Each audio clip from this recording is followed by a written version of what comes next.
Halo anak-anak, Shalom. Masih semangat tuh belajar anak-anak? Ya, puji Tuhan, hari ini kita berjumpa kembali.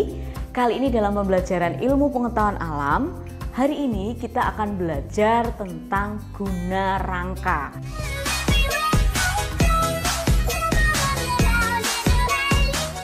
Nah, anak-anak siapkan, ini masih di modul 1. Kita akan belajar tentang guna rangka. Kalau minggu kemarin kita belajar tentang alat gerak manusia dan baru sampai pada bagian rangka, Budi akan melanjutkan dengan kegunaan rangka pada manusia.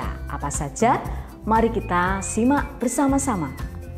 Rangka memiliki kegunaan antara lain. Yang pertama, memberi bentuk dan menegakkan tubuh.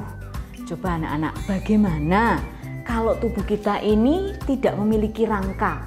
Coba dibayangkan. Tentunya tubuh kita itu akan lemas, tidak memiliki bentuk. Telapak tangan kita ini seperti seonggok daging, tidak memiliki apa-apa ya, cuman gitu ya, kalau kayak daging sapi gitu ya. Nah, tangan kita tidak dapat memegang pensil karena tidak mempunyai rangka. Kaki kita tidak bisa itu dipakai berjalan. Kayak daging, seonggok daging gitu aja. Nah, itu guna rangka yang pertama, membentuk tubuh, membentuk dan menegakkan itu ya, memberi bentuk dan menegakkan tubuh.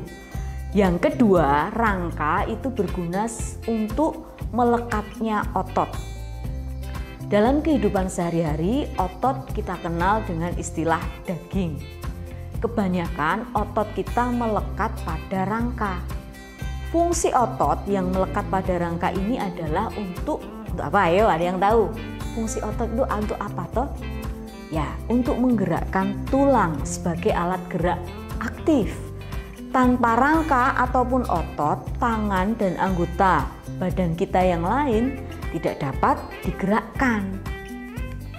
Yang ketiga, sebagai pelindung bagian tubuh yang penting, otak kita terdapat di dalam suatu ruang yang dibentuk oleh beberapa tulang yang dikenal dengan tulang tengkorak. Nah, selain itu jantung, paru-paru itu juga akan terlindungi oleh tulang ataupun rangka tadi.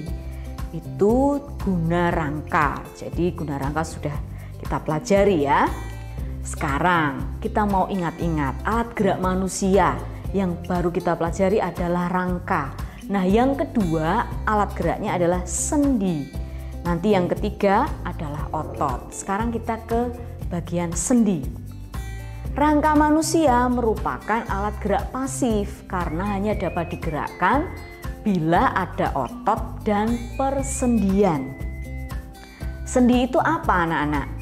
Nah, tempat pertemuan antara beberapa tulang itu disebut sendi. Ada beberapa macam sendi. Kalian mau tahu? Ya, kalau mau tahu ada beberapa macam sendi itu apa saja, kita simak video bersama-sama. Halo teman-teman, hari ini kita akan belajar ilmu pengetahuan alam tentang macam-macam sendi. Macam-macam sendi itu ada apa saja? Mari kita belajar bersama. Yang pertama, sendi putar. Sendi ini memiliki karakteristik memungkinkan satu tulang dapat melakukan putaran terhadap tulang yang lain.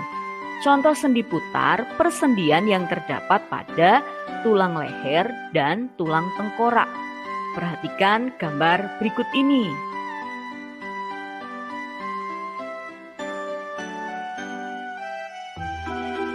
Yang kedua, sendi engsel. Sendi engsel dapat digerakkan satu arah saja. Contohnya pertemuan tulang lengan atas dengan tulang pengumpil dan tulang hasta.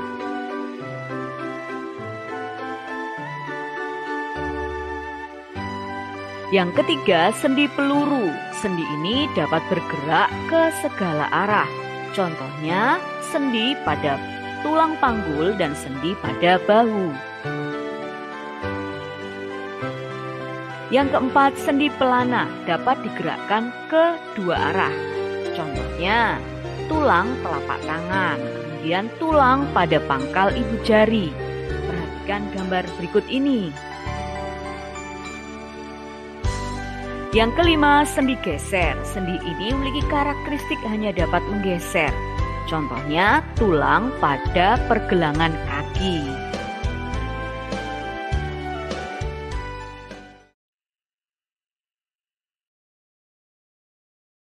Nah, tadi anak-anak sudah menyimak tentang macam-macam sendi. Sekarang kita ke alat gerak berikutnya, yaitu otot.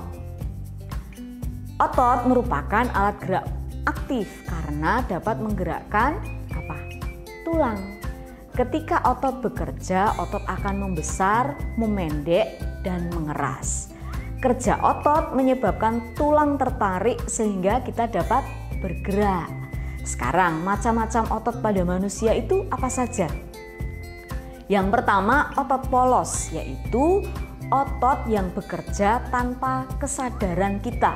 Misalnya otot pada organ dalam. Nah, anak-anak ada yang tahu nggak mengapa disebut otot polos? Nah, disebut otot polos karena tidak memiliki garis-garis melintang atau yang disebut lurik. Contoh otot polos itu terletak di dinding organ internal manusia atau organ dalam, pada pembuluh darah, saluran pencernaan, kandung kemih, atau juga ada yang di rahim. Nah, itu otot polos itu terletak di bagian tubuh yang disebutkan tadi ya. Yang kedua, otot lurik, yaitu otot yang menempel pada rangka tubuh manusia yang digunakan untuk pergerakan. Otot ini bekerja di bawah kesadaran manusia, kesadaran kita. Dinamakan otot lurik karena ada sisi gelap dan terang yang berselang-seling. Nanti ada gambarnya otot lurik seperti apa. Otot jantung. Nah, otot jantung yaitu otot yang bekerja secara terus-menerus tanpa istirahat. Merupakan perpaduan otot lurik dan otot polos. Otot jantung berfungsi memompa darah ke seluruh tubuh. Otot jantung bekerja di bawah kesadaran manusia. Nah, ini kalau otot jantungnya berhenti kan artinya sudah meninggal gitu ya. Jadi ini tidak pernah berhenti yang namanya otot jantung. Anak-anak, sekarang fungsi otot pada manusia itu apa? Yang pertama, untuk menjalankan dan melaksanakan kerja. Yang kedua, menggerakkan jantung. Yang ketiga, mengalirkan darah yang terdiri atas zat nutrisi dan oksigen. Macam-macam gerak otot. Ada gerak meluruskan, gerak menekan ke bawah atau menurunkan, gerak memutar, dan gerak menjauhkan. Nah, macam-macam kelainan dan gangguan pada otot berikutnya yang akan kita pelajari. Yang pertama, hipertrofi, yaitu kelainan otot yang membesar dan menjadi lebih kuat karena otot diberikan kegiatan yang terus-menerus secara berlebihan. Mungkin kalau seperti angkat besi gitu ya, nanti lama-lama di sini akan terbentuk gitu ya.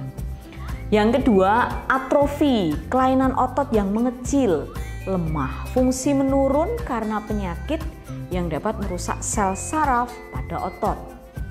Kemudian ada gangguan pada otot itu kaku lehernya atau dinamakan juga stiff. Kelainan otot karena peradangan otot leher karena ada gerakan yang tiba-tiba, mungkin kita tiba-tiba menengok begitu ya. Yang keempat, tetanus, yaitu kelainan otot yang disebabkan oleh bakteri Clostridium tetani. Tetanus bisa menyebabkan otot menjadi kejang. Nah, itu berbahaya juga. Biasanya karena apa begitu bisa menjadi tetanus. Oke, anak-anak paham ya? Hari ini kita belajar guna rangka, kemudian alat gerak manusia ada sendi, otot. Yang pertama sudah ya, rangka, sendi, otot. Sekarang kita ke latihan soal. Amati gambar berikut ini. Perhatikan sistem gerak berikut. Nama sendi yang ditunjuk ditandai dengan huruf S adalah apa anak-anak? Engsel, peluru, sendi putar, atau geser. Tadi sudah menyimak kan video yang Budi tayangkan? Ada yang tahu? Ya, pinter semua anak-anak. D, sendi geser. Itu ada di pergelangan kaki, antara ini ya, pergelangan kaki.